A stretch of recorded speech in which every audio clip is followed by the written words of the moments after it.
The phase one trade deal will be signed, and obviously there are a lot of expectations, but we need to be at least extremely cautious about what this phase one trade deal can achieve. First, because it's virtually impossible for China to increase its imports from the United States as much as so many investment banks and analysts have mentioned.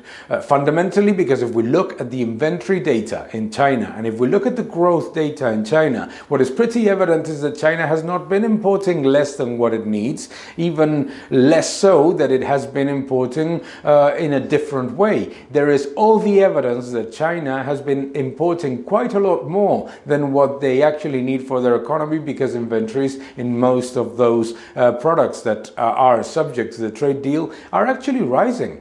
The other factor that we need to take into account is that a reduction in the trade deficit of the United States might help. We have already seen it might help economic growth, but it's not making a massive dent. The reduction is not dramatic. Therefore, knowing the trend of both economies, the slowdown of the United States and the slowdown of China within the growth pattern, is something that was already happening before the trade deal. That the trade dispute, that all of these tariffs would only lasted actually for about three real months, and that the reality of the slowdown of most developed economies comes more down to debt saturation and perpetuating overcapacity than to trade disputes. What we need to be is simply a little bit more cautious than what we are seeing out there about expectations of a big bounce in global trade growth and a big bounce in economic data. It is highly unlikely, and the Baltic Dry Index actually shows it. It slumped